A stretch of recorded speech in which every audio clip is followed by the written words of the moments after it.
So, we're going to talk about innovation, obviously, because this is what we do. We're a business school, entrepreneurial. And I mention that not just because I'm still very happy, but you know, what drove me crazy when I was in school was listening to all these professors talk about business who had never done business. It drove me crazy, you know, and I kept thinking, gosh, wouldn't it be cool if universities had business professors who actually did business? Nowadays, pretty much everywhere, business schools are full of professors who do business, okay? Things have really changed. Okay, where's my clicker? All right, so look. We're going to talk about socially responsible business. I'm going to remind you what I mean by that, all right?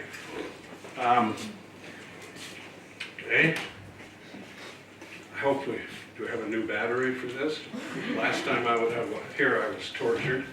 All right. Okay, this is backwards. Cool, okay. All right. First of all, I got to remind you what we mean by a socially responsible business.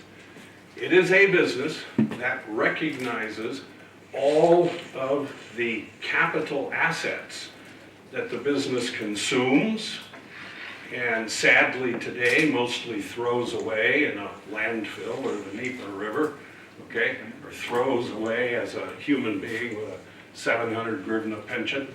So a socially responsible business doesn't do that. It recognizes all of the capital assets that it consumes, and it does something to nurture them and take care of them.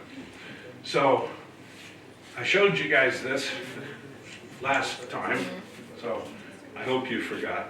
So we have a corporation. The fact that I used a black square doesn't mean anything except that most corporations are kind of dark, you know.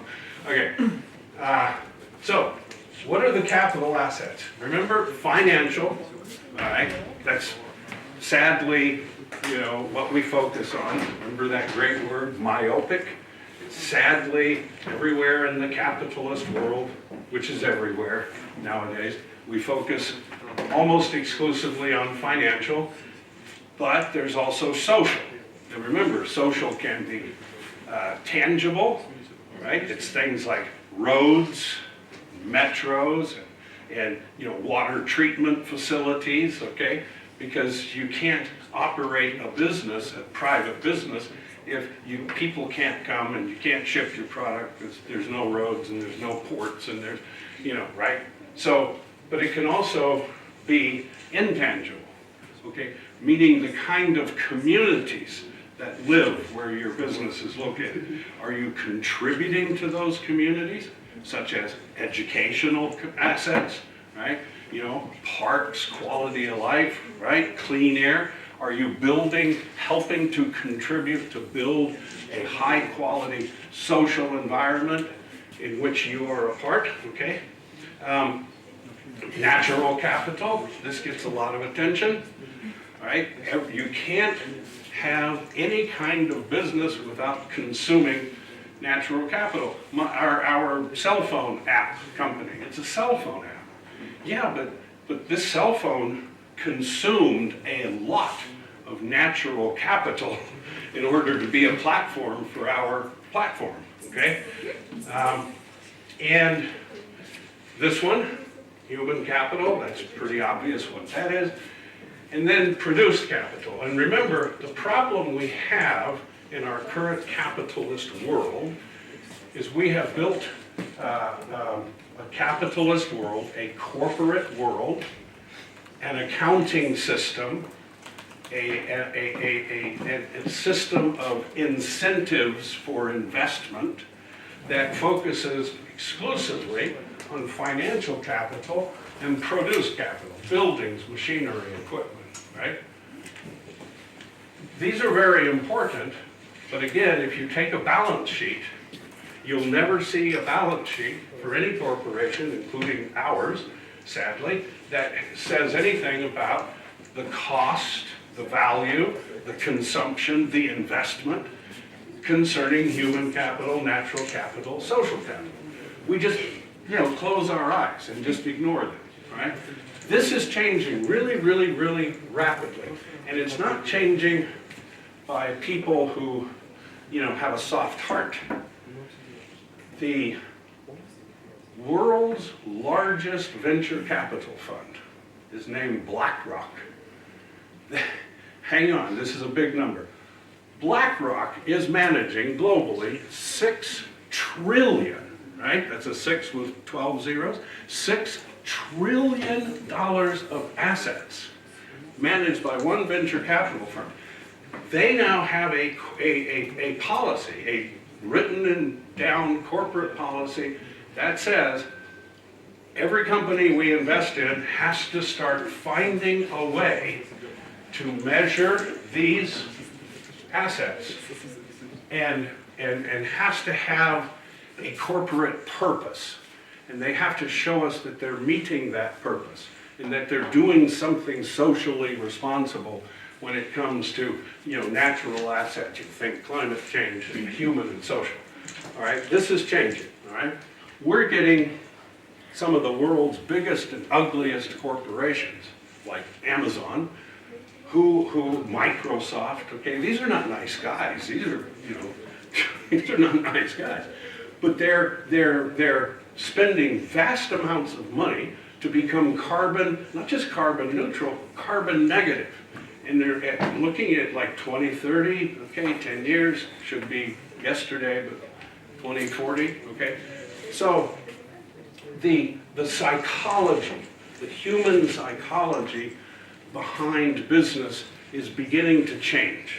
And it's changing from small businesses or young people, and it's changing all the way up to the biggest companies and old people. So this is changing, and this is good. So when we talk about a socially responsible business, this is not some, you know, sweet, happy thing. This is where the world is going. You want to go to BlackRock and be part of a $6 trillion venture capital fund, you better be prepared to start answering questions about your human, social, natural capital, your corporate purpose, and is it a purpose worth pursuing? BlackRock does not invest in tobacco companies because their social purpose sucks. Okay, all right. So, all right. So let me remind you. This is what we mean by a socially responsible business. It fulfills its purpose in a way that increases and improves those 3 guys, which sadly we have been ignoring forever.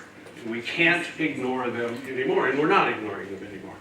So that's what a socially responsible business does. It recognizes, it measures, and it says, hey, how can we increase, how can we improve the way we're utilizing these assets, okay? It operates ethically, okay? This is a tough one, right? This is a tough one, right? You're either going to be an ethical business person or you're going to be unethical. I hope you're ethical, okay? You can be ethical and make money, okay? I'm ethical, I make money, okay? I make money in the business environment in Ukraine, operating ethically. Now think about how hard that is. It's not as hard as Russia, that's why I left Russia. No, I'm serious. It was just simply, absolutely, utterly impossible to do business in Russia without sacrificing my own set of moral values, my conscience. So I left, and they were happy that I did. And it operates sustainably, right? Think the circular economy, right? And that's the big one. It earns a profit, right? Now, by a profit, I mean you're at the end of the day, after you've paid every expense, you still have cash in your hand in excess of what you spent. Okay? If you're a not-for-profit, this school is a not-for-profit. This school can have what we wouldn't call it a profit, we'd call it a surplus, because if we don't have a surplus, we can't buy new computers.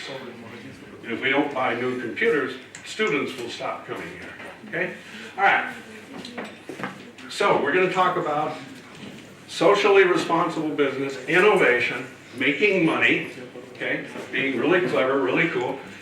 And we're going to remind ourselves that these are not all, but this is many of the most important industries, not just the future, but like today. And I showed you this list before. I think I probably updated it. Every time I come to this slide, I'm adding and deleting because some things are more important, some are less important. What is important about this to remember is all the interconnections, all the synergies, right? There's no such thing anymore about a person getting some specialization and taking some kind of a job in some company and then 30, 40 years later retire. It doesn't happen anymore. It will never happen in the future. Those days are gone, okay? Gotta have multiple skills. You gotta be continuously upskilled, right? You gotta be really versatile, really adaptive. You gotta be able to get a working knowledge of many different disciplines, industries, if you will, okay? Not many different degrees, but many, you have to have a lot of working knowledge. And you gotta be able to quickly get that working knowledge. I think I told you my personal story, right?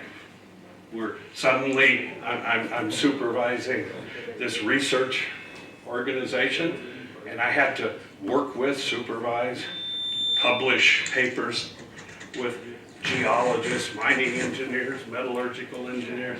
Wow, I didn't know anything about that. Well, so what did I do? I went out and I learned, okay? I developed a working knowledge, okay. What is crucial here are all those synergies, okay? And the way you make the most money, the way you make the biggest social impact is you figure out how to combine industries optimally. Look, you can't talk about manufacturing anymore without simultaneously talking about robotics. So you have to figure out how to do your manufacturing, how to do robotics, how to do, say, 3D printing. They all come together. And here's an example, healthcare. Dolly is here. Here's an example, healthcare, okay? You can't think about any kind of business or just taking a job for a company in healthcare without thinking about all of these things, biotech, nanotech, information technology, machine learning. I don't like that term, artificial intelligence. I like, because I mean, it's machine learning. It's a machine and it learns. It has an algorithm and it learns, okay? Synthetic biology. So if you're gonna go to work as a CFO of some company, or in the marketing department of some company that has something to do with healthcare, you need to know something about all of these guys, all right? And if you're gonna say, create a product that, new product, new company in healthcare, you can't do it if you don't know something about all of those subjects, because they're all interrelated now. The world is enormously complex, and that makes it a lot more interesting, it seems to me. One way to look at this, one way to think about business and innovation is you kind of step back and you say, let's categorize it by defining certain kinds of innovation spaces, okay? Urban development is an innovation space, and it touches on these kinds of applications and many more, right? If you start thinking urban development, transportation, energy, housing, health and medical, you're immediately thinking of, sensors, right? Internal, external, right? Biological, non-biological. The circular economy, this is an innovation space that affects everything in the world. Absolutely everything now is getting affected by this concept of a circular economy instead of a linear economy, right? Follow me? Linear economy, you take some inputs, you produce a product, you use it, you throw it away. It's linear. Nowadays, you take some inputs, you produce a product, you use it, and you don't throw it away. Maybe it's biodegradable, maybe it's recyclable, maybe it's reusable, okay? And supply chains. If you stand back and you think about supply chain, there are billions, I mean billions of business opportunities that have something to do with supply chain. Everything is a supply chain. How do you get your inputs from point A to wherever you are? How do you get your product or your service from where you are to where the customers are, right? Okay, how do you bring it back? Okay, supply chain is really, really, really crucial. And I mentioned agribusiness for the same reason I mentioned health and medical. There's three, if you wanted to boil this all down to three industries, you would have that are more important than anything else. Not surprisingly, they would be the three industries that directly affect human life. Food, right? Health, and energy. Okay, so agribusiness is a huge area. This, by the way, is an area where Ukraine has so far recognized about 1% of its potential. And can't be more than, and I'm not talking agriculture, okay? Agriculture is actually not a success story in Ukraine. That's a different seminar, okay? Okay, we're kind of like Honduras, except they have bananas and we got wheat and corn and soy. The same 3-4 agribusiness companies that get 99% of the profits from bananas are also in Ukraine getting 99% of the profits from wheat, corn, and soy. But we have the scientific and the technical, the innovation, the human expertise to become one of the top 3, 4, 5 countries in the world with tens of billions of dollars every year being generated by within agribusiness, ad tech. Okay. Okay. So let's give some examples. Right? The whole rest of the day, we're going to look at examples.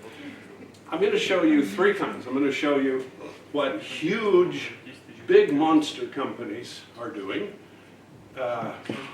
socially responsible, cutting-edge, innovative stuff. I'm going to show you what small startups are doing, many of which are startups created by professors and their students. And then I'm going to show you some stuff that's in various stages of research, development, proof of concept, prototyping, okay, right, prototyping, so you get an idea of where we're going, okay, sort of real life examples of social responsibility, and maybe, get some lights turned on up there so you can start thinking about how to go do this and make money. All right. Renewable energy, climate change, they're same thing, right? There's a company called Energy Vault. Okay? Now think about this. This is so cool. What does Energy Vault do? Energy Vault is a solar energy company. What they do is they take solar energy and they store the excess energy in the form of bricks. And then they use the bricks for power generation. Anybody going to ask the obvious question? How the hell do they do that? Okay, that's the obvious question. How the hell do they do that? Okay, this is so cool. So you go to a hydroelectric dam. A hydroelectric dam is just a big battery, right? The water sits there, and when the water falls down, it drives a turbine, generates electricity.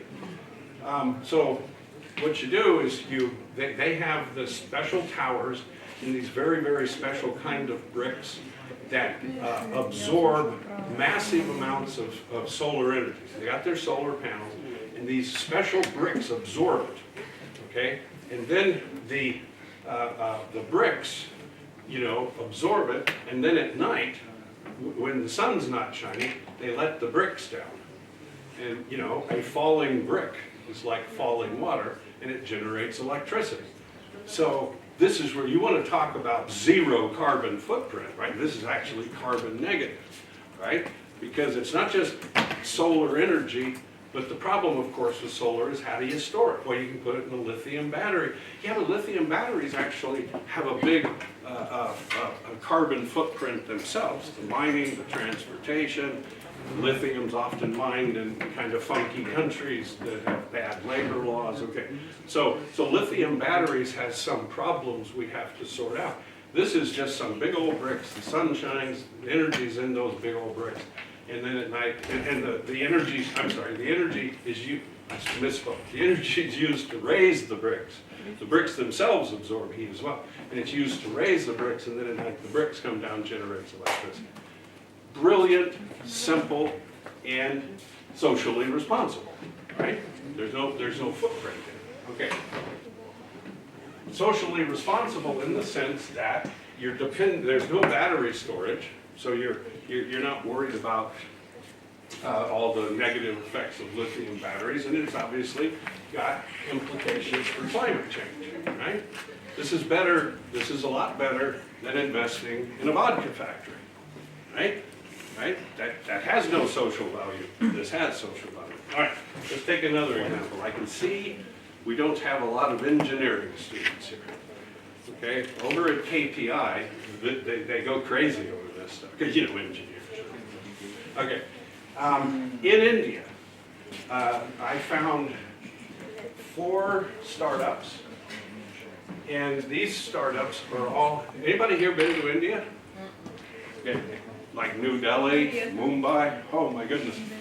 You want to talk bad traffic and bad air pollution, because they're all in these little diesel-powered little rickshaws, where it's like a motorcycle, then you got 3 or 4 people sitting in the back, and the air pollution is horrible.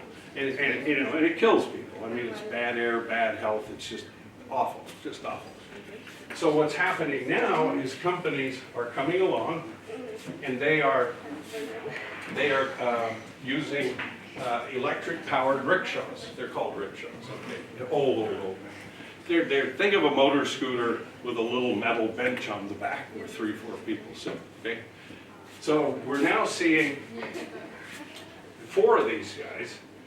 Well, there's more, and they're beginning to produce millions. Think about this: millions of these electric rickshaws. In Nigeria, they're producing now electric little motor scooters. That's how people in Lagos, which is also like 10, 15 million people. This of course is really good. Again, climate change mitigation, and also a lot of good health effects, right?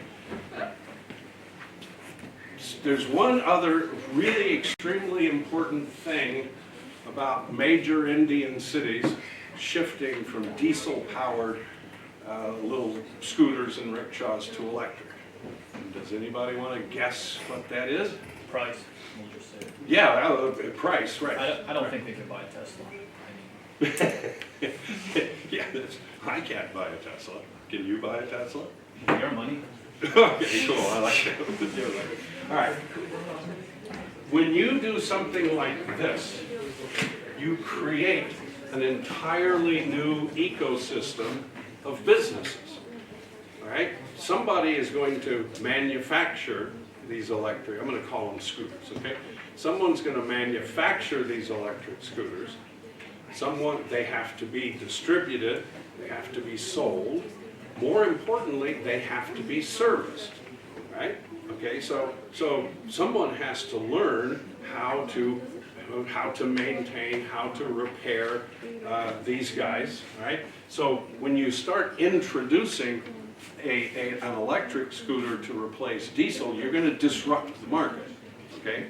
Now, you're going to affect maybe the employment of people who know how to repair diesel scooters, but you're going to create a new market for people who know how to repair electric scooters, okay? And so this is what we call market disruption, because this one product will create, 10 or 20 different industries, different kinds of businesses, some of which we haven't even thought of yet, okay? So this kind of a business doesn't disrupt the market and create an ecosystem. It's just extremely clever. This kind of investment disrupts markets, and it'll create maybe a million new jobs. millions of new businesses that will be built around the whole new transportation paradigm that's come up here, right? Okay. Where are you going backwards? Don't you do that, you.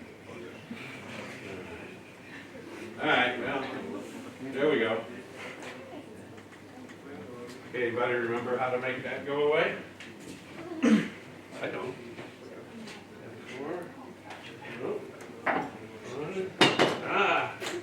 Okay, whoever said F5, wins something. I'll let you know what it is. Boy, don't you like these really fast seminars? Isn't that great? Man, we're going to go to lunch really quickly here. Okay, there it is. All right, this is something really, I want to just come back and emphasize that. That's really crucial. You can have an innovation, a new product, and so what? Or you can have an innovation, a new product, and it changes the whole world, right? Changes the whole world. This is going to have a huge impact on business and employment in India. That's funny. Let's see if we can just get this thing to work here. All right. Yeah, I'm being tortured by technology again. Okay, here's a couple of examples from circular economy, advanced manufacturing. Now, I think there might even be hiding in here a third company, maybe. Okay, first of all, here's two big corporate monsters, been around forever, have a very, very bad reputation that they're trying to fix for child labor in China and stuff like that. But they're changing. Now, and why would companies like Adidas and Nike, who seriously have a very bad record, okay, as a corporation, why would they suddenly be interested in spending vast amounts of money to design new shoes that are completely recyclable or biodegradable? And they are. It's just a marketing strategy in general, if you think about it. I mean, save the turtles, I guess. That's right. What they're going for. Right. That's exactly what they're doing. And then the question is, why should they? Save the turtles. Yeah, but why should they give a damn about saving turtles? Because they're trying to target an over market, that's all it is. Because there's these kind of people who are thinking that, I want to be eco-friendly. All right, right. Maybe That's the they're point. trying to be more socially responsible to save their reputation. No. They're responding to the demands of the market. Okay? That's why, you guys both said the correct thing. That's why. They're not doing it because they care. They're doing it because they step back and they say, the largest consumers, by the way, is always the youngest generation, right? Right? I mean, it's always, 18 to 40-year-olds consume a lot more than 60 to 88-year-olds. And so they're looking at this new market of human beings. They're looking at the psychology. They're listening to the demands. They're seeing how psychology is changing, how consumer demands are changing, and they're responding. Because if they just did this for the hell of it, nobody would buy the shoes. But people are buying those shoes. Okay? I can't afford to buy Nike shoes. But you can, because you can afford it. Nice Tesla. No, but seriously, they're responding. These shoes, by the way, cost no more nor less than any of their other shoes. And they're expanding and making many different models. And they're doing this simply because they see that there's a demand. And yes, there are people within the corporation who understand that we can't live on a planet if we kill the planet. And so here's two of the world's biggest fashion companies, and they have created very recently, and this is really cool, and it's very, very hard to do, to create shoes that are either biodegradable or recyclable. It's very, very difficult because we're still dealing a lot with plastics, and plastics are a real engineering chemical nightmare when it comes to recycling and reuse. All right, so they're doing that, and we're going to get a very nice positive result. Now, that's those big monsters. what about these guys? This is a new business called New Story. Cool name. It's a startup. They're small, but they're smart. And what have they done? They have created the ability to take 3D printers. If you guys want to study one thing in the world of engineering, advanced manufacturing, if you want to study one thing, you got to study 3D printing. 3D printing is the single most important technological tool we have now, physical tool. We're using 3D printers to print human body parts, literally, and we're using 3D printers to print an entire house. Now think about this. What these guys are doing is they'll go to, say, Puerto Rico after a hurricane. All the houses are destroyed, right? So they will come and they will bring these 3D printers on site, and they will, in one day, for a cost of about $4,000, which is nothing, they will 3D print a 4-room house on site. They will 3D print the plumbing. They will 3D print the okay. The only thing they can't 3D print yet is the roof. Okay, so somebody's still coming and doing the roof. But they're 3D printing these houses on site. And this is really good if you're in very poor rural areas around the world or in disaster zones.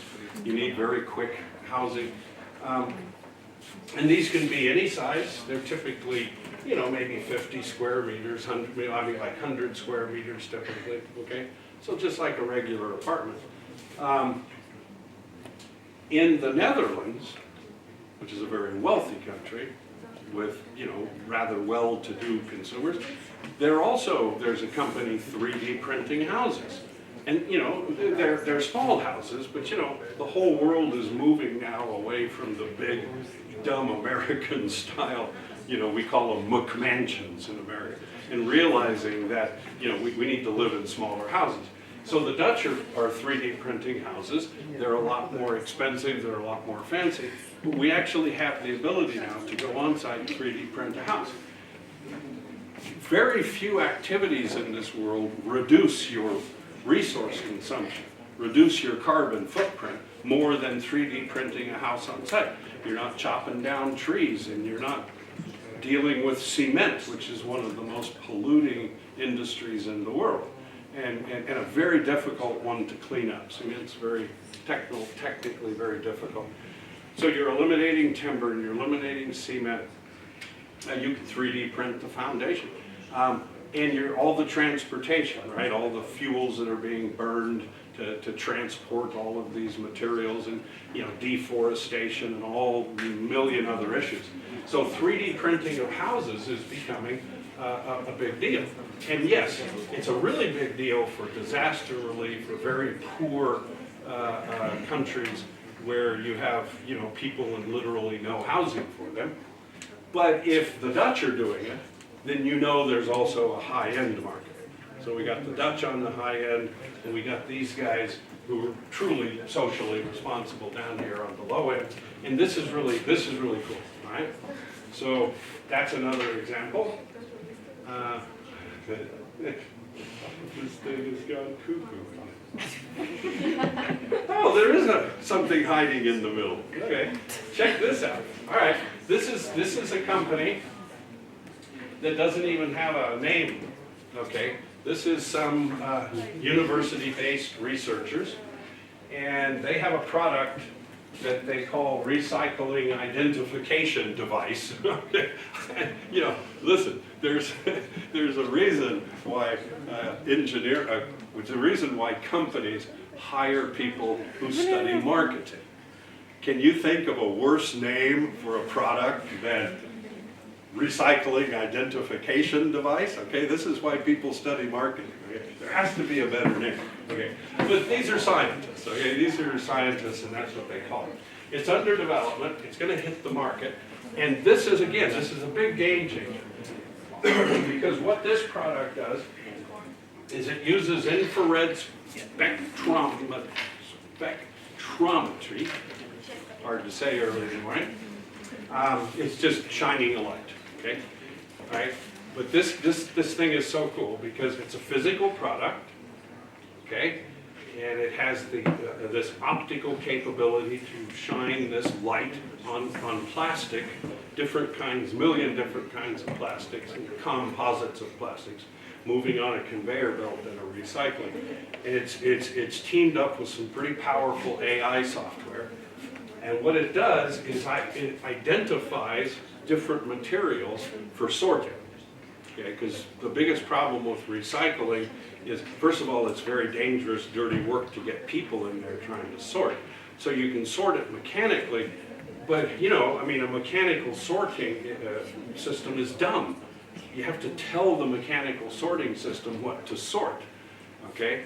And this tells the sorting system what to sort with perfect accuracy, and it operates instantaneously.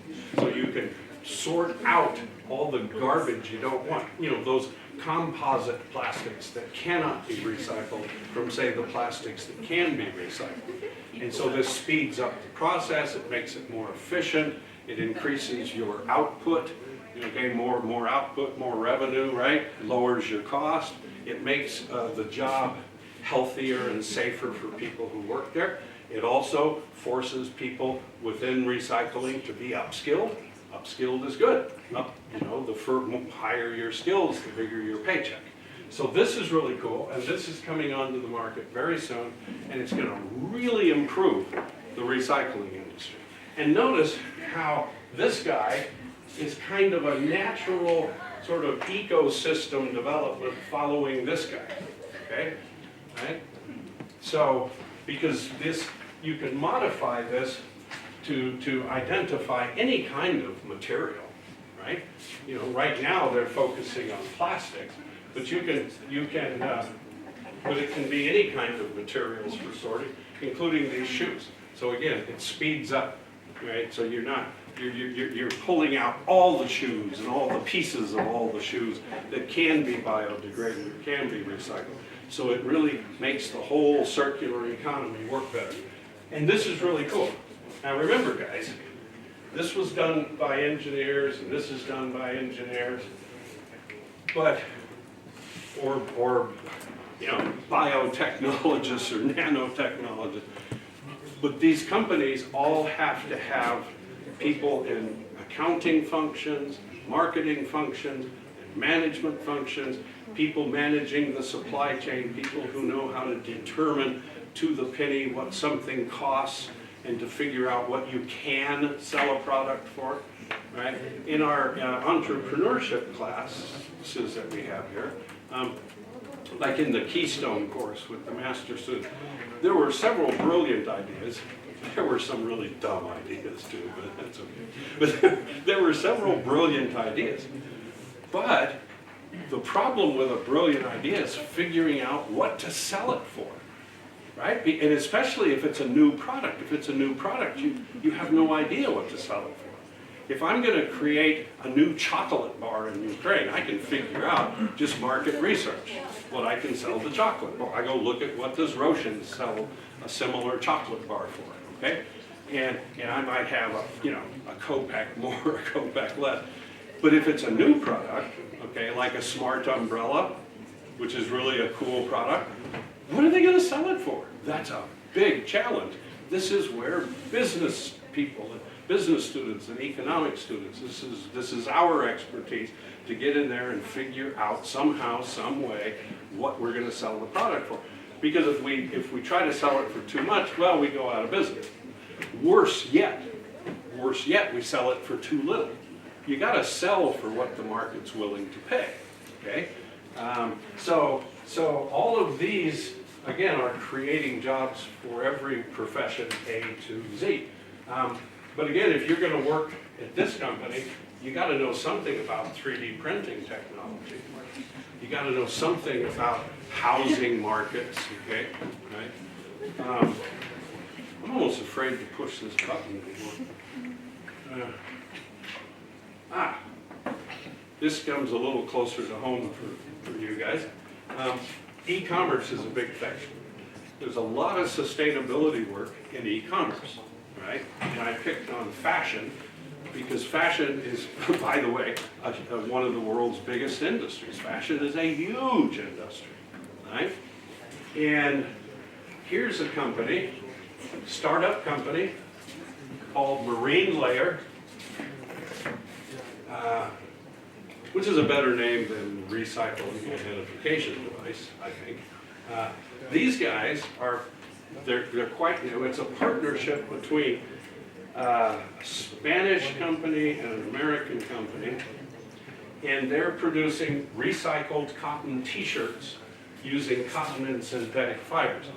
Let me assure you that is a major, brilliant scientific technological breakthrough. It's really hard to recycle a t-shirt because they have all these fibers, some are synthetic and some are composite.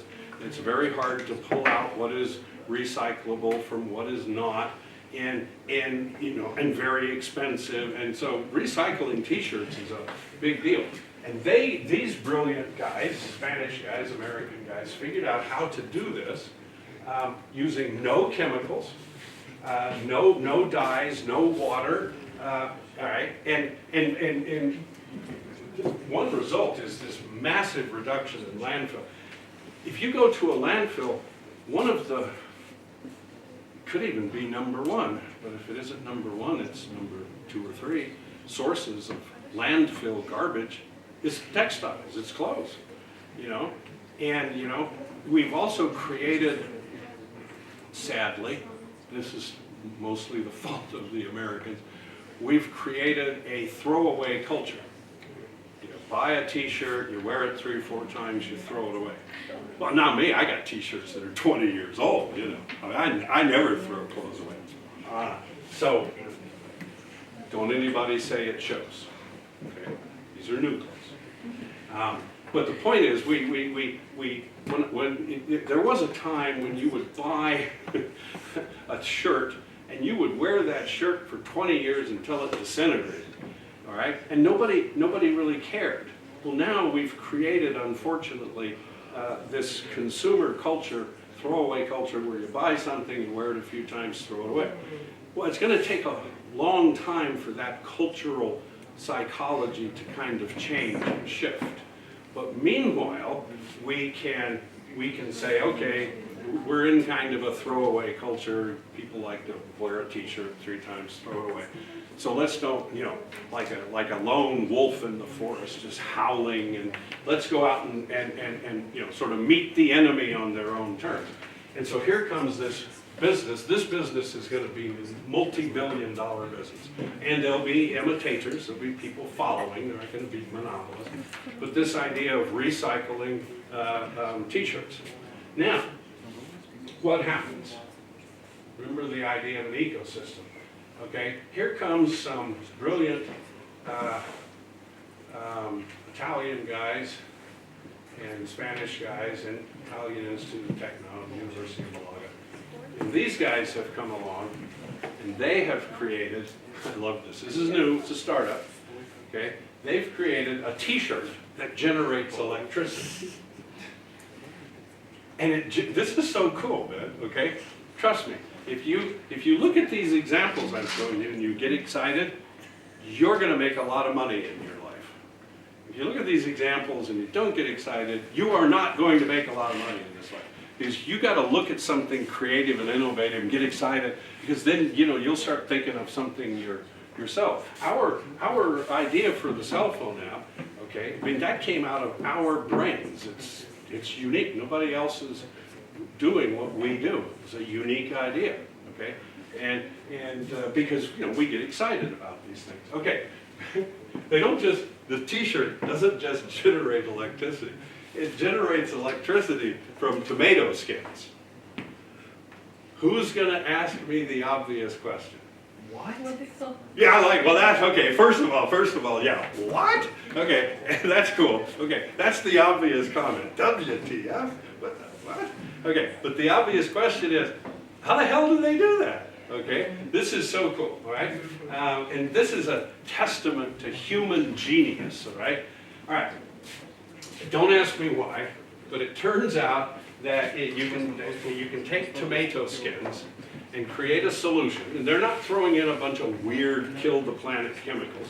It's mostly just tomato juice, but they got a couple other things in there.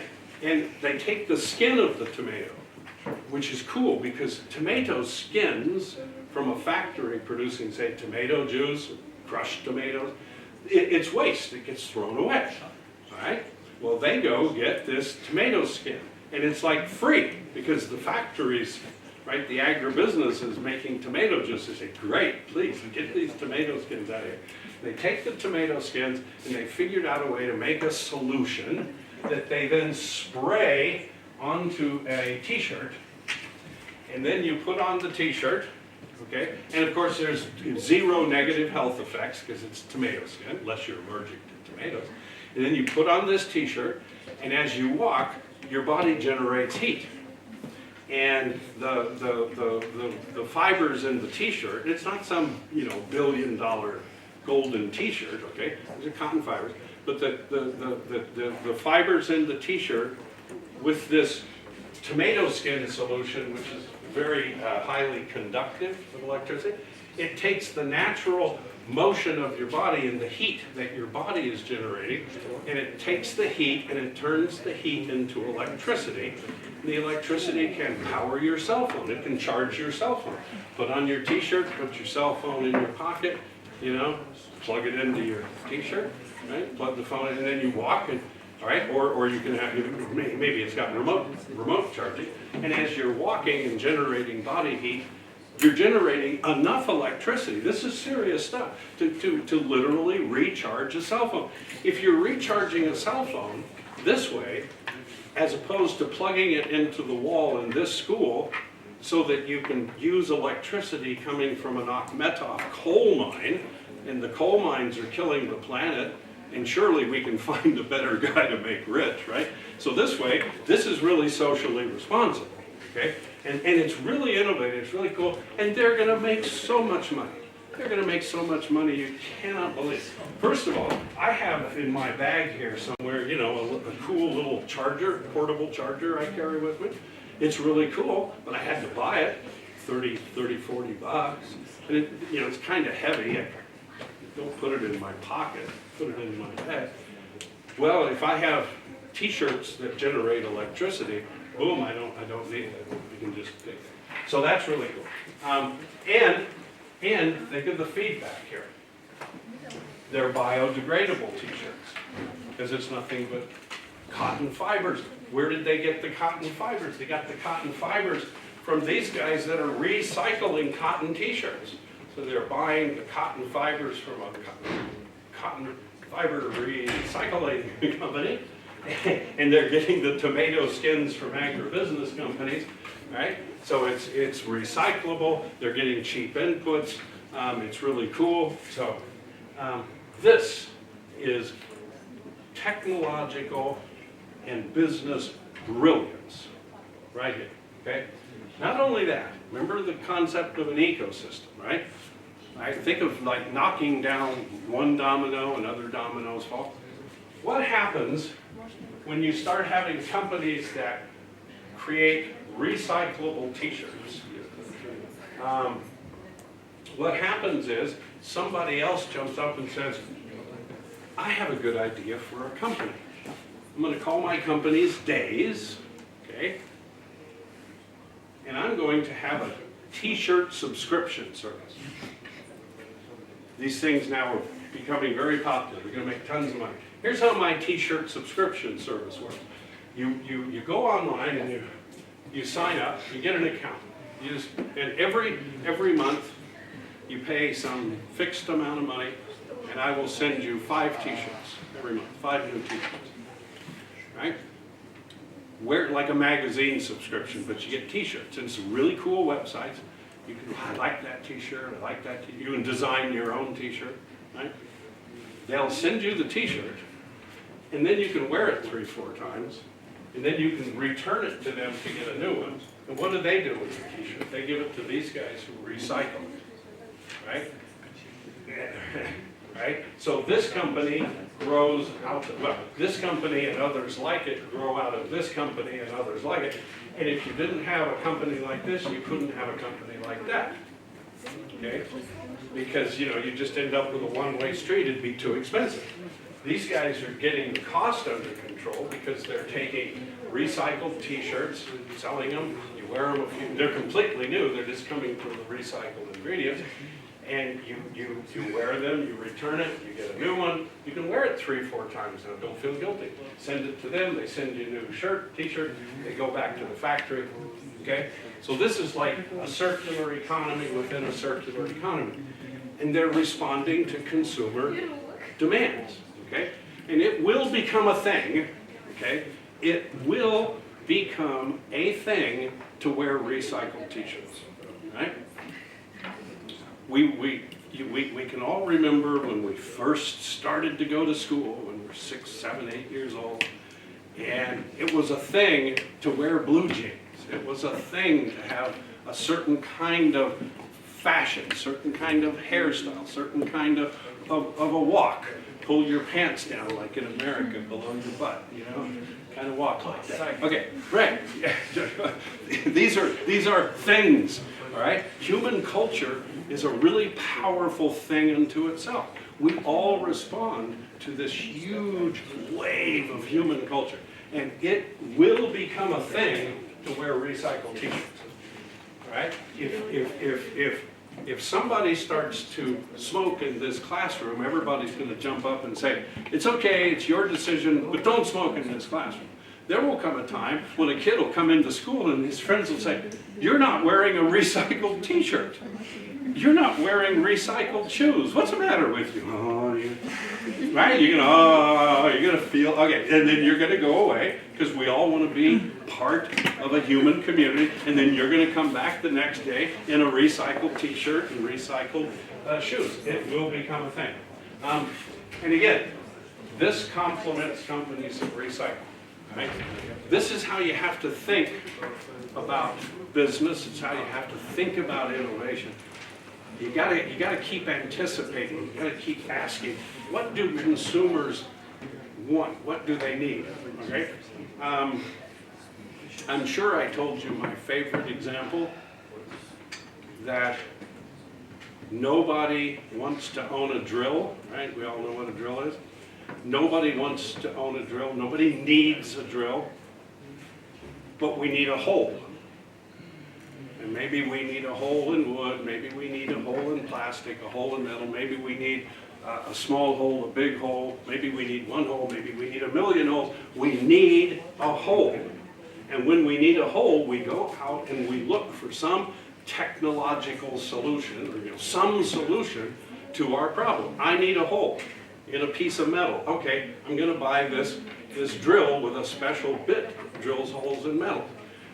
First, you have a consumer need. You have a job they need done. I need a hole. I need to drill that hole. And then you have a solution to the need. Too often in business, we first create the product and then we go looking for the customer. Right? This is why very, very, very high percentage of new businesses fail. Because they create a product, they create a service, and again, in the app world now, it's becoming like a joke. Hey, I've got this really cool app. I mean, it's on my iPhone, and you push a button, and something happens. And nobody buys it. Nobody invests in my company. Well, because nobody needs what your app is doing. Your app is really cool, right? But nobody needs what it's doing. Because remember, there are no such things as products. There are no products in the world. Okay? Remember that. You learned that here. You came to this school to learn there are no products. And I'm serious. There are no products in this world. There are only services that fulfill a need. A drill is a product. Who cares? A drill, what we care about is the service. We care that that thing we call a drill drills a hole that we need right now in something, okay? So there's no products, there's only a service, okay? And so So this is why this is what we're talking earlier about Nike and Adidas. Why are they doing this? Why do they care? They care because it's becoming a thing. I mean, recyclable, biodegradable, it's becoming a thing. People want it, and they're willing to pay for it. Therefore, Nike and Adidas will do it. All right. Here's a few more examples. Health and medical technology. Remember, health and food and energy. Those are the big three of human existence. And if you don't believe me, try to live without health, food, and energy. So, okay, this is under development in China. Here's a shout out to the Chinese.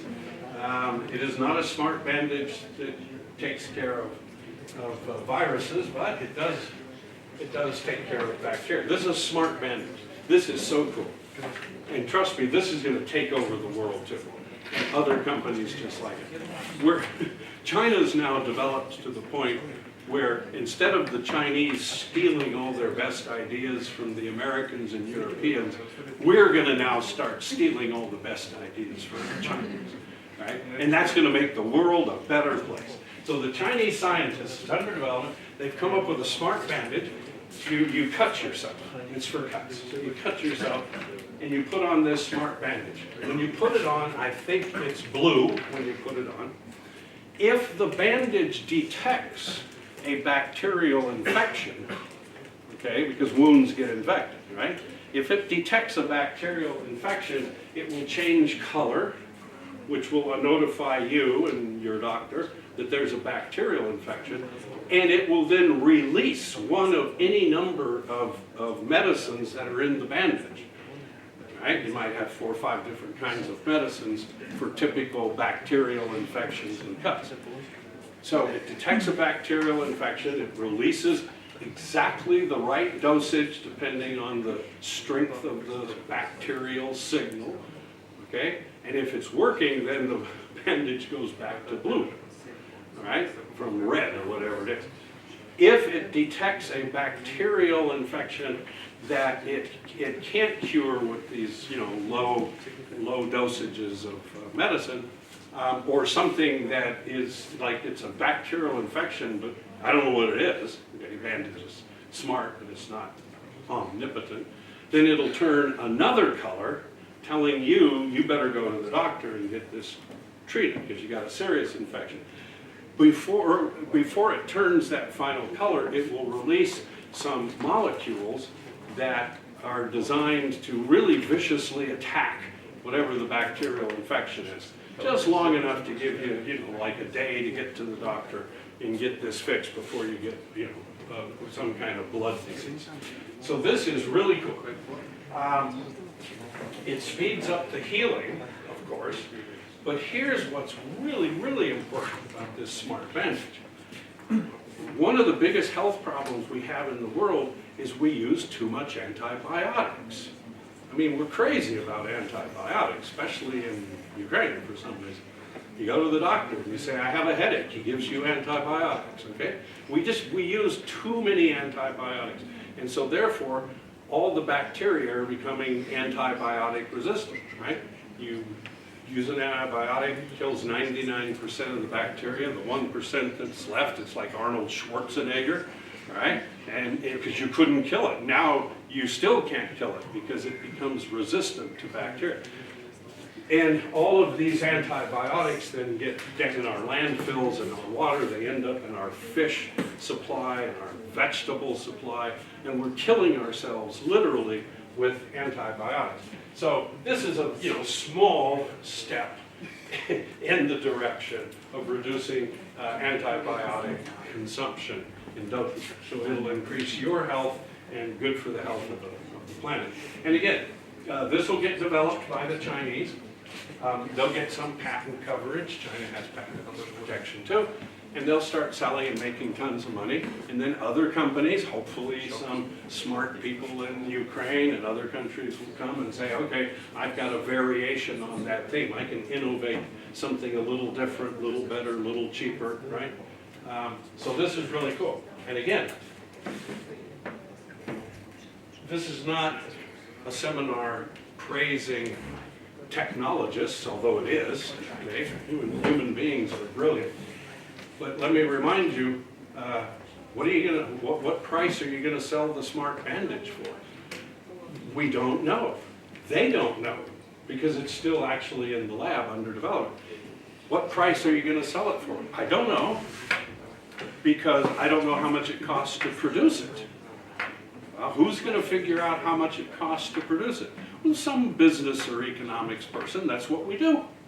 We figure out, okay, this is what it costs to produce. And actually, if we tweak around the supply chain and the production process, we can make the cost a little cheaper, right? This is what we think we can sell it for. We better do some focus group work, some pretty serious market research to decide what to sell this for. So this is going to create a lot of jobs for you guys. Here's another one that's really cool. You know, we all know, you know what duct tape is, yeah? It comes in those dispensers.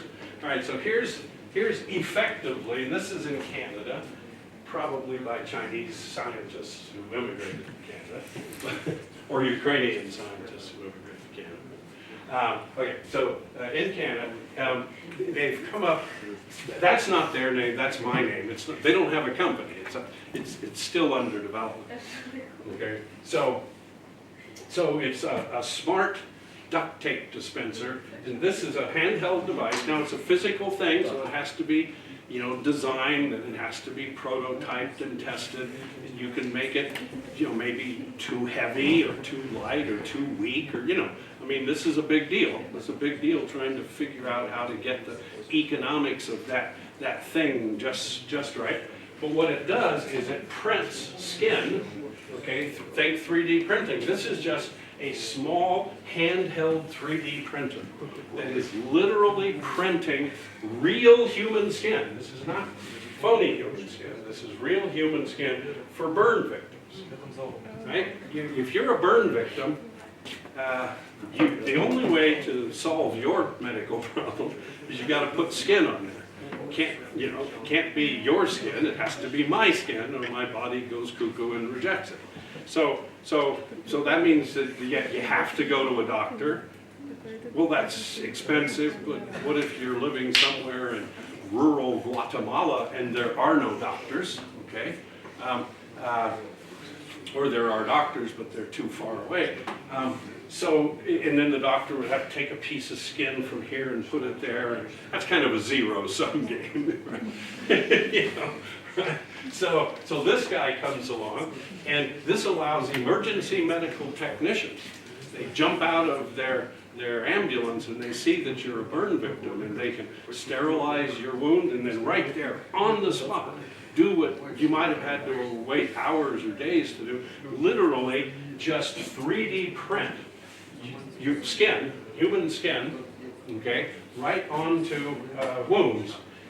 And because it's kind of generic human skin, your body doesn't reject it, and the human skin that they've created has certain molecular medicinal properties that kind of negates your body's normal resistance, its normal idea that it wants to attack. Okay, so this is just really cool. And so it eliminates skin grafts entirely, speeds up the healing, but this saves a lot of lives, because I mean, an emergency medical technician jumps out of the ambulance and boom, they're not just kind of trying to sort of stabilize your burn until you go someplace else at great expense.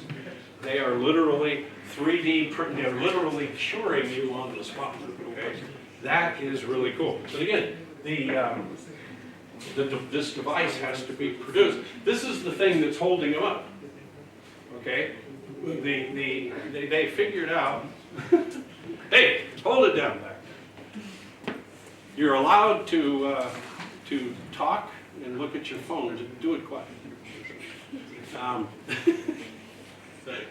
You have to learn how to fail silently. All right? Now, that's a good one. How to fail silently. So this is what's holding them up, is figuring out exactly how to produce this dispenser. okay? And so that's where they're at right now. Here's another really cool. All right, if you are living in somewhere off in rural Ukraine, or you're living off in some rural area in South America, Africa, Asia, there's no doctors, okay? And there might be doctors. There might be a doctor who's got one of these, if we make them cheap enough. But if you need an MRI, you know what an MRI is, okay? Right, magnetic resonance imaging. If you have a serious medical issue, or you think you do, and you need to have an MRI, but the hospital that owns the MRI is, you know, a few hundred miles away, and MRIs are insanely expensive, and you need a lot of specialized training on how to use them. Well, a lot of people are going to just die because they simply cannot get to where the MRI is located. So these guys, talk about social responsibility. These guys, Butterfly IQ startup, they've created a diagnostic imaging app for your cell phone. Because it's funny, everybody has a cell phone. Kind of funny, you know. So a lot of people in the world don't have safe drinking water, but they got a cell phone. So it's an imaging app for the cell phone, which allows you to do your own MRI, right? And then push a button and bang, it goes off to the hospital. And an MRI technician, you know, looks at it, blows it up, and says, okay, and then they can send you a text message back, you are going to die. No. I hate text messages like that. No, but you see the obvious power. And I mean, this saves money, this saves lives. This allows doctors and technicians to leverage their time. They can deal with hundreds of patients instead of just a few patients. And this thing is really cool. And again, you got to work on. They've brought this to market, so they've solved the issues of, you know, what is the app and how does it work and how much does it cost and how, you know, okay. And I believe this is being supplied for free. This was the cost to develop. This was probably paid for by some philanthropy. All right, you know, some angel investors, some charity, some, you know, the Bill and Melinda Gates Foundation. I don't know, I'm not saying it's them, it could be. They do a lot of good stuff. But somebody probably paid to have this done, and they're probably paying to have the company stay alive and maintain it in order to provide this service for, you know, I mean, potentially millions of people in the world who otherwise would not have access ever to that kind of high-tech stuff. That's a socially responsible business. Okay. Now, again, they're probably having everything paid for by through philanthropy. But I got other examples of guys doing stuff and making money. Okay. Agribusiness, new technology, new food technology. Right. Let's look at a couple of these. First of all, there's several new, these are new startups. They are raising hundreds of millions. Actually, Memphis Meat's now, I think Beyond Meat, these guys are valued at $1 billion, $2 billion. They're new, they're raising hundreds of millions in funding. And they're developing either plant-based meat substitutes, that's those two companies, or these guys that are making real meat, but they're producing it in the laboratory. They just get in there and they grow the protein, the same protein that's in a real piece of beef. They just grow it in the lab. And then you can take a 3D printer and you can print a steak.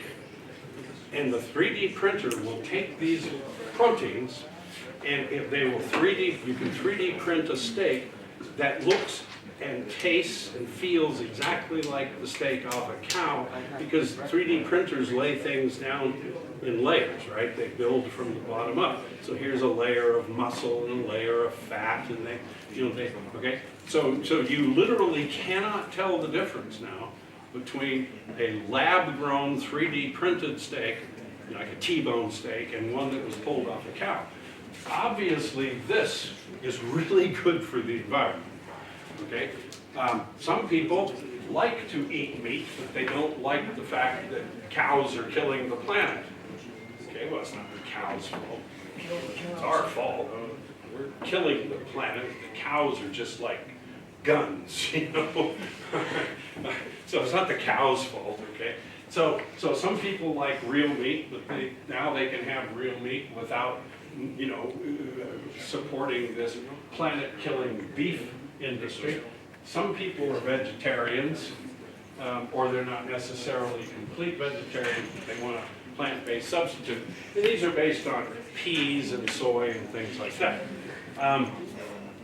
These guys are selling like crazy. Burger King, Impossible Foods signed a contract for $100 million, a couple $100 million, a huge contract with Burger King, which is the world's, I think, second largest restaurant chain. You guys are lucky you don't have Burger King. Okay, that's why Ukrainians live longer than Americans, because you don't have Burger King. Okay? But you got McDonald's, you got Burger King. Burger King has 23,000 restaurants. And every one of these 23,000 restaurants, they're now selling what they call the Impossible Burger, which is this you know, plant-based substitute. Selling like crazy. Because, you know, eating vegan has become a thing. Right? Gosh, when I was a kid, nobody ate vegan. If you were a vegan, you got beat up after school. It's just fashion. you know, by kids who ate hamburgers. Now, you know, vegan, eating vegetables or being a vegan, it's a thing. Now, okay? Now it isn't just here. Now we've got a company called Perfect Day Startup. These are all Americans. Love those Americans. This is lab-based dairy to replace cow-based milk and ice cream. Again, you got the scientists, okay, these biotech scientists, and they're in there, and they have figured out how to grow in the lab. It's called whey, W-H-E-Y, W-H-E-Y. And it's the protein that makes milk. Okay, it's the protein then that makes ice cream. They're growing it in the lab, and they're using that to produce, you know, to produce real milk. Because a lot of people say, look, I don't want to drink almond milk. I want to drink cow milk. I don't want to eat a vegan hamburger. I mean, I want a real hamburger. Well, it's fine. You can now have real meat and real milk, but we'll do it in the laboratory. And the environmental savings, I mean, are just incalculable. You know, how much you're saving land and fertilizers and water and antibiotics that we keep shooting into all these cows, and, you know, all the transportation, and so this is a really powerful thing. Okay, here's a company called Novo Nutrients. I like that one. That's kind of cool. Novo Nutrients. Okay. These guys, think about this. They are taking carbon dioxide. Right? What's our big problem with climate change? Too much carbon dioxide, too much methane.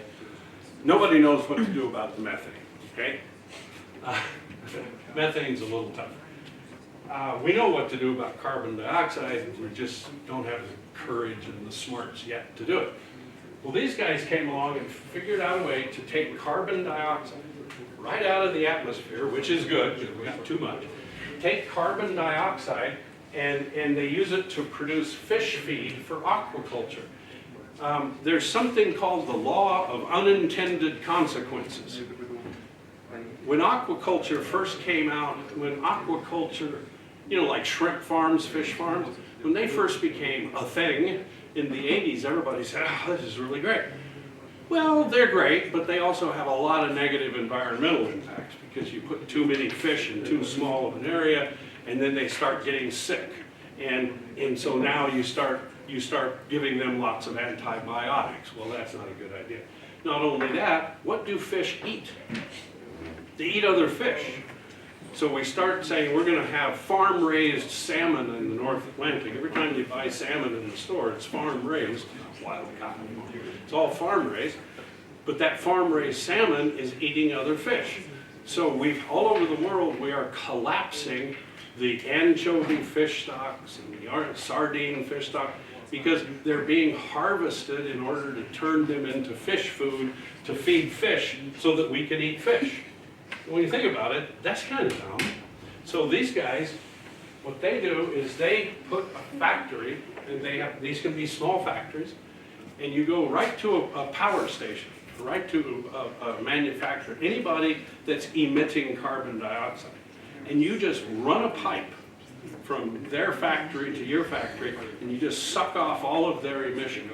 You run it through a filter, you pull out the carbon dioxide, and you use the you pull out the methane and use it to send fuels and sell that, okay? But you pull out the carbon dioxide and you use it to produce fish feed in the form of pellets. Skipped a step. You use the carbon dioxide to grow bacterias and little single-celled animals, which you then algae and use it to grow that kind of stuff, and then you make your fish feed and you feed that to the fish. And the fish eat it, the fish like it, there's no antibiotics in there, and you're not, destroying sardine stocks in order to increase salmon stocks. Okay? So this is also really cool. And again, incalculably large, huge reductions in land use, water use, methane, CO2. Methane and CO2 reduction up here, obviously a lot of land use, water use.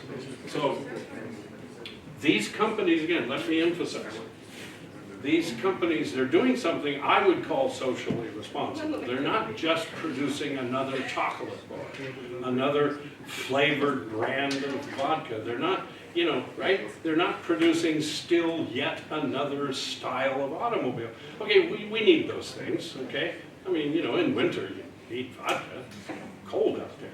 But we have to have businesses that contribute to the health of society, to contribute to improving natural capital, improving human capital, right? Improving social capital. Businesses that are circular, and they also make huge amounts of money. We want these companies to be enormously profitable. I want Adidas and Nike to make so much money off of biodegradable and recyclable shoes that they stop making any other kind of shoe, right? So profit is a good thing, okay? It's just how do you get the profit, right? So these guys especially are making enormous amounts of money. Okay, they're making billions, and I want them to make billions more because the end result, we're going to have a better planet. Okay. We're going to, why am I showing you this? I'll tell you why I'm showing you. We're now going to back up, we call this the view from 40,000 feet, right? You have to think, right, if you're going to be in business, even if you're working in the accounting department of a bank, you got to think about the big picture. You got to think about the future. You have to stand back and say, where are we going, okay? Elon Musk. One of the many reasons why we can legitimately call Elon Musk a genius is he was thinking about SpaceX when no one else on the earth was thinking about SpaceX. He was thinking about reusable rockets to supply space stations. He was thinking about colonies on Mars when nobody else was. He was thinking, hey, I can be the richest guy in the world, which he isn't, but I hope he is someday, by making an electric car. But in order to think those thoughts, he had to look 20, 30 years into the future. You gotta look way out there and say, what's coming? And then you plan for what's coming, all right? Here's why I talk a lot about agribusiness food technology. This comes from the World Bank. If you look at this, it shows you either an increase in agricultural yields or a decrease in agricultural yields country by country, looking out, well, now not 40 years, now only 30 years. And do you see, if you're some shade of orange, you're in trouble. If you're some shade of green, fine. So think about this. First, the positive. Look at this. This is the far northeast of Canada. Nothing grows there. It's tundra. You know, maybe a little stunted trees, maybe. But it's tundra, right? It's like Siberia. It's just tundra. Well, these guys are going to be looking at up to 100% improvement in agricultural yields. Agriculture and the agribusinesses that have to be located close to agriculture, and all the, you know, the kind of support industries that are around agribusiness. This is going to be one of the most highly developed areas in the world when you get by the end of this century. There could be many millions of people living here by the end of the century. So businesses can look at something like that and say, that's the new frontier, right? We could, we won't, but we could sit here and probably list 1,000 new businesses, new types, not just, right, new types of business that are going to come into that area because of that. I want you to notice this right here. See that country? That country is in deep shit. That country is Ukraine. Oh, I'm sorry, this is something new. Am I the first person to say that? Actually, okay. The only reason I get permission to joke around is, remember, I've been here 25 years. I got bucket loads of money invested here. I got companies, okay? Right? I got a home, I got dogs and cats in a garden, and okay. So this is like my second home. And I'm not here because I like the winter, although I like this winter. Right? I'm here because as a businessman, I saw 25 years ago, when Ukraine became independent, I looked and I saw some opportunities. I said, wow, I see some opportunities. So I left academia and I jumped up and I came over here and I started grabbing opportunities. And I turned those opportunities into money. And that's the way things work. You gotta look ahead, right? Trust me, when I first came here in 1994, I looked around Ukraine and I said, if all I did was look at Ukraine in 1994, I would have been like sad. And I would have gotten on a plane and never come back. But when I came over here in 94, I looked around and I said, wow, just think what this country will be like in 20 years. And then you said it right here. Yeah, and sure enough, despite all of our many problems, the country today is a million times better. It's a million times better than it was 20 years ago. Some countries, shall we think Venezuela, Russia, they're not a million times better today than 20 years ago. They're going backwards, and we are not. We're going forward. So, what does this mean, though? It means, hey, come back here. It means we have to stop thinking about agriculture so much, and we got to start thinking about agribusiness or aerospace. We're good in aerospace, right? We build the world's largest transport aircraft. We have to start thinking about lots and lots of new industries. Agriculture's great. We'll always be one of the world's most important agricultural producers, but we're going to face, 20, 30, 40% declining yields unless we do something about it. Well, Ukrainians are not going to just stand and do nothing like everybody else. They're going to start doing something about it. And now we're going to end up with, better, more effective organic fertilizers, for example, to replace the chemical monsters. And we're going to do more of this and more of that and more of this. There will be a lot of scientific, technological, business creation, profitability coming out of dealing with this problem. Problems are opportunities, right? Every problem is an opportunity, and every opportunity creates a bunch of problems, right? So in this case, there's obvious opportunity. Here, there's also obvious opportunity. It's just different kind, right? It's just different kind, right? All right, almost finished. The other reason I talk a lot about ag tech. This is so cool. This again is a world bank. This is so cool. If food waste were a country, it would be the third largest greenhouse gas emitter on the planet, right? We have to learn to look at the world differently. You want to see business opportunities? We'll be an innovator, we'll be an entrepreneur. Learn to look at the world differently, right?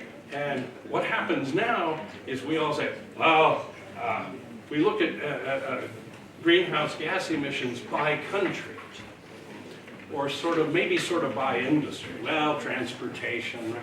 How about we start looking at it in a little different way? We say, you know, if we take all the carbon dioxide and methane that is in this food waste, call it a country, it's the third largest country in the world. That's really scary. That's a huge problem. It's also a huge opportunity.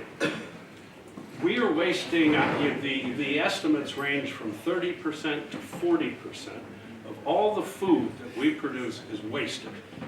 Getting it somewhere between the farm and the fork. I learned that expression in India, that's so cool, from farm to fork, okay? We lose it in there somewhere. So again, a lot of business opportunities. I'll put these up very quickly. Some of them are high tech, some are not. Here's a startup company called Apeel. They came up with a purely organic, zero health problems coating, invisible, tasteless, odorless, no health problems. You spray this on fresh vegetables, fresh fruits, and it greatly extends the food life.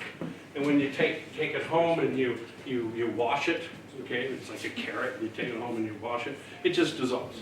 And I mean, you could even eat it, it's totally harmless. But by putting this food coating on fresh fruits and vegetables, it extends the life, reduces the waste.